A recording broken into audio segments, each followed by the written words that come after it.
से गाहे गाहे मजीद भी लेते रहेंगे। इस वक्त governor state bank monetary policy का ऐलान कर रहा है। इसकी वजह से भी इन्फ्लेशन हो रही है, तो ग्लोबल फिनोमेनन भी है, कुछ हमारे डोमेस्टिक रीजंस भी है।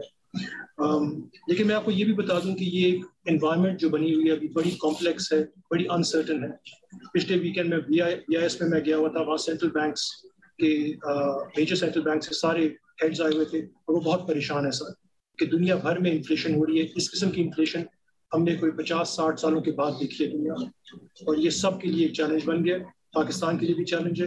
लेकिन मैं आपको ये भी कहना चाहता हूँ कि जिस तरह हमने कोविड का मुकाबला किया था, बड़ी अच्छी तरह से मुकाबला किया था, उसी तरह हम इंशाल्लाह इस फेज से भी गुजर जाएंगे। ये एक मुश्किल फेज है, तकरीबन 1 साल जो है इन्फ्लेशन हमारे ख्याल में हाई रहेगी, क्योंकि अब प्राइसेस ऊपर चली गई हैं। तो अब इन्फ्लेशन अनफॉर्चुनेटली जिस तरह हम मेजर करते हैं पिछले साल के प्राइसेस के साथ कंपेयर करके, अब इन्फ्लेशन हाई रहेगी अगले 1 साल के लिए। लेकिन हम कोशिश ये करेंगे कि और ज़्यादा बढ़े ना, ताकि आम आदमी है उसके ऊपर और प्रेशर ना पड़े।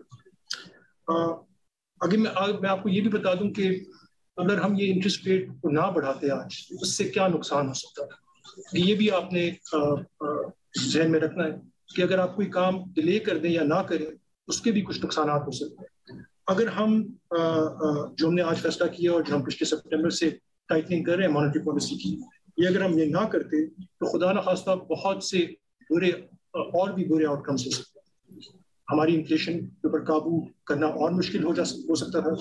हाइपर इन्फ्लेशन हो सकती थी, कई मुल्कों में ये हो चुकी है, जिम्बाब्वे वगैरह में, लैटिन अमेरिका में। उससे ये होता है कि एक दिन किसी चीज़ की कीमत कुछ होती है, अगले दिन फिस्कल पे भी और मॉनेटरी पॉलिसी पे। और इसी तरह हमारे FX रिजर्व्स पे प्रेशर आ सकता था, हमारी करेंसी पे और प्रेशर आ सकता था, और हम एक बहुत बुरे सिचुएशन में भी फंस सकते थे। अभी भी हालात खराब है, लेकिन इससे ज्यादा खराब हो सकते थे अगर हम अच्छी फैसले ना लें वक्त पे। डिसाइसिव के हालात भी हो सकते थे अगर हम सही फैसले ना करें अभी, टाइटनिंग के फैसले फिस्कल पे भी और मॉनेटरी पॉलिसी पे भी। और इसी तरह हमारे FX रिजर्व्स पे भी प्रेशर आ सकता था, हमारी करेंसी पे और प्रेशर आ सकता था, और हम एक बहुत बुरे सिचुएशन में भी फंस सकते थे। अभी भी हालात ख़राब है, लेकिन इससे ज़्यादा ख़राब हो सकते थे अगर हम ये अच्छी फैसले ना लें वक्त पे, डिसाइसिव फैसले, क्रेडिबल फैसले और अग्रेसिव फैसले। मैं आगे थोड़ा सा आपको बता दूं कि हम प्रोजेक्शन क्या देख रहे हैं। हमारे ख्याल में ग्रोथ अगले साल फिस्कल ईयर 23 में 3 से 4% के दरमियान होगी। ये एक अच्छा ग्रोथ रेट है। इस ग्रोथ रेट, क्योंकि पिछले 2 सालों में हम 6% से ग्रो हुए थे, इस ग्रोथ रेट से ये होगा कि और इन्फ्लेशन बढ़ने का रिस्क जो है वो कम हो जाएगा। उसके साथ साथ इन्फ्लेशन को हम 18 से 20% देख रहे हैं अगले साल के लिए, जिस तरह मैंने आपको भी बताया था, क्योंकि कीमतें बढ़ गई हैं और इन्फ्लेशन होती है कि आप आज की कीमत को कंपेयर करते हैं 1 साल से पहले जो कीमत थी उसके साथ, तो वो नंबर तो आपको हाई रहेगा। लेकिन हम कोशिश ये कर रहे हैं कि जहां अब लेवल आ गया प्राइसेस का, इससे ज़्यादा ऊपर ना जाए, ताकि आम आदमी को बहुत ज़्यादा तकलीफ ना उठानी पड़े। तो हम कोशिश कर रहे हैं कि जो मंथ ऑन मंथ इन्फ्लेशन है उस पर हम काबू कर लें। ईयर ऑन ईयर की जो रीडिंग्स हैं वो तो अब 18 से 20% ही रहेंगी अनफॉर्चुनेटली अगले 12 महीने के लिए, क्योंकि ग्लोबल कमोडिटी प्राइसेस भी हाई हैं, और हमने जो गवर्नमेंट ने जो मुश्किल फैसला किया है इलेक्ट्रिसिटी और फ्यूल प्राइसेस बढ़ाने का, जो कि एक ठीक फैसला है, उसकी वजह से ये अब आपको ईयर ऑन ईयर नंबर 18 से 20% ही नज़र आएगा अगले 12 महीने। आखिर में मैं कहना चाहता हूँ कि जिस तरह मैंने शुरू की थी बात कि आम आदमी के ऊपर हमारा ख़ास तौर पे अभी हम सब पूरे मुल्क में हमारा ये फ़र्ज़ बनता है कि आम आदमी का हम ख़ास तौर पे ख्याल रखें, क्योंकि महंगाई एक ऐसी चीज़ है जो एक गरीब आदमी को सबसे ज़्यादा अफेक्ट करती है। क्योंकि गरीब आदमी जो होता है वो उसके बहुत खर्चे होते हैं खाने पीने की चीज़ों के ऊपर, फॉर एग्ज़ाम्पल जिनकी कीमत बहुत ज़्यादा बढ़ रही है। तो बहुत इंपॉर्टेंट है अभी कि हम एज ए सोसाइटी अभी कोशिश करें कि जो हमारे सबसे ज़्यादा गरीब तबका है उसको बचाया जा सके। जो अल्लाह मियाँ ने जिनके ऊपर ज़्यादा करम किया हुआ है, जिनके पास ज़्यादा पैसे हैं, वो कोशिश करें कि वो बर्डन ज़्यादा ले लें, टैक्सेस का भी, प्राइसेस का भी। और जो हमारा आम आदमी है सबसे ज़्यादा वल्नरेबल है, उसको हम किसी तरह बचा के रखें टारगेटेड सब्सिडीज़ के साथ। ये ना करें हम ऐसी सब्सिडी दे दें जो हर किसी के पास आ जाए, अमीर आदमी के पास भी हो, गरीब आदमी के पास भी हो, ताकि किसी फ़ायदा भी पहुँच सके आम आदमी को। और इसके साथ साथ आखिर में मैं ये कहूँगा कि बहुत ज़रूरी है कि फ़ूड प्राइसेस के ऊपर कंट्रोल किया जाए।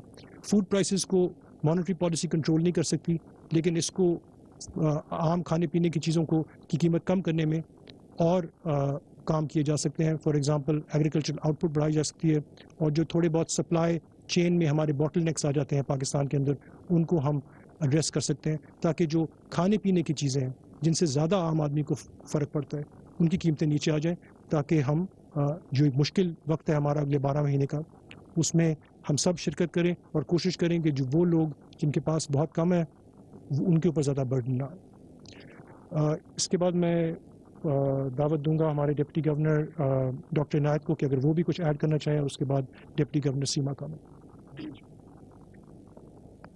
جی بہت بہت شکریہ گورنر صاحب، اور السلام علیکم ٹو ایوری ون۔ تو آج کا جو مانیٹری پالیسی کمیٹی کا جو فیصلہ تھا، اس کا ایک اہم مقصد یہ بھی تھا کہ پاکستان کے تجارتی خسارے کو کم کیا جائے اور پاکستان کا کرنٹ اکاؤنٹ ڈیفیسٹ جو ہے اس کو بھی کچھ سپورٹ پرووائڈ کی جائے۔ تجارتی خسارہ کم کرنے میں اور کرنٹ اکاؤنٹ ڈیفیسٹ کم کرنے میں ایکسچینج ریٹ آف کورس بہت امپورٹنٹ رول پلے کرتا ہے، لیکن ایکسچینج ریٹ کے ساتھ ساتھ اگر پالیسی ریٹ بھی اس کو سپورٹ کر رہا ہو تو اس سے اس کا جو امپیکٹ ہے وہ ری انفورس ہو جاتا ہے۔ آئی ایم شیور کہ آپ سب لوگوں کے علم میں ہوگا کہ پاکستان کا تجارتی خسارہ مئی میں اور جون میں خاصے ہائی ایلیویٹڈ لیول پہ رہا ہے۔ اس سے پہلے 3 مہینوں میں ایکچولی جو کرنٹ اکاؤنٹ ڈیفیسٹ کے نمبر تھے وہ کافی کم ہونا شروع ہو گئے تھے، لیکن اس کے بعد سبسٹینشلی پھر انکریز ہو گئے۔ اس کی دیر آر ملٹیپل ریزنس، اور اس میں ایک امپورٹنٹ چیز یہ بھی ہے کہ جو ہم دیکھ رہے تھے وہ یہ کہ جو گورنمنٹ آف پاکستان نے کچھ ایکشنز لیے تھے، جیسے انہوں نے کچھ لگژری امپورٹس پہ بین کر دیا تھا، اور اس کے بعد اسٹیٹ بینک آف پاکستان کی طرف سے جو ڈیمانڈ کرٹیلنگ میئرز لیے گئے تھے، اس کے نتیجے میں اس کا امپیکٹ جو ہے وہ آنا شروع ہو گیا تھا، اور پاکستان کا جو نان انرجی امپورٹ بل ہے اس میں گریجولی جو ہے وہ کمی آنا شروع ہو گئی تھی۔ لیکن انفارچونیٹلی جو انرجی امپورٹ بل ہے اس کی انکریز اتنی زیادہ تھی کہ اس نے اس جو کمی تھی اس کو آف سیٹ کر دیا، اور as a result of that جو ہمارا اوور آل تجارتی خسارہ ہے اور کرنٹ اکاؤنٹ ڈیفیسٹ ہے وہ مئی میں جو ہے وہ پچھلے 3 مہینوں کی نسبت جو ہے وہ اور بڑھ گیا۔ اس کا آف کورس ایک نقصان اس کرنٹ اکاؤنٹ ڈیفیسٹ کا اور تجارتی خسارے کا یہ بھی ہوتا ہے کہ اس سے پاکستان کا جو ایکسچینج ریٹ ہے اس کے اوپر پریشر آتا ہے۔ تو اگر آپ نمبرز دیکھیں تو آپ دیکھیں گے کہ کرنٹ اکاؤنٹ ڈیفیسٹ اور جو ٹریڈ ڈیفیسٹ ہے اس کی بڑی اسٹرانگ کوریلیشن ہے ایکسچینج ریٹ ڈیپریسیشن یا اپریسیشن کے ساتھ۔ ہم نے دیکھا ہے کہ جب پاکستان کا کرنٹ اکاؤنٹ ڈیفیسٹ ایک ریزنیبل لیول میں رہتا ہے تو ایکسچینج ریٹ یا تو اپنے لیول کو مینٹین کرتا ہے، اور سم ٹائمز ہم نے یہ بھی دیکھا ہے کہ اس میں وہ اپریشیٹ بھی کرتا ہے، اور جب کرنٹ اکاؤنٹ ڈیفیسٹ جو ہے وہ بڑھنا شروع ہوتا ہے تو آف کورس پھر ایکسچینج ریٹ کے اوپر پریشر آتا ہے۔ اس سلسلے میں جو بہت امپورٹنٹ ایک چیز ہے جو کرنے کی ضرورت ہے وہ یہ کہ وائل نان انرجی امپورٹ بل جو ہے وہ کم ہو رہا ہے، ایٹ دی سیم ٹائم ہمارے لیے یہ بہت امپورٹنٹ ہے کہ ہم اپروپریٹ میئرز لیں تاکہ جو انرجی کا امپورٹ بل ہے اس کو بھی کم کیا جا سکے۔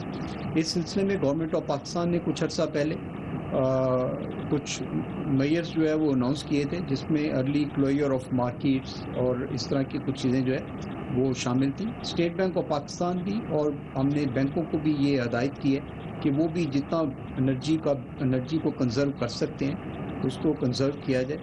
ایک تو یہ بڑا اہم ہوگا کہ جو اقدامات کا اعلان کیا گیا گورنمنٹ کی طرف سے ان پہ مکمل طور پہ جو ہے وہ عمل درآمد کروایا۔ اسٹیٹ بینک نے شرح سود 15% کر دی ہے۔ قائم مقام governor state bank press conference کر رہے ہیں۔ پالیسی ریٹ میں 1.25% کا اضافہ کیا ہے اور اب شرح سود 15% ہو گئی ہے۔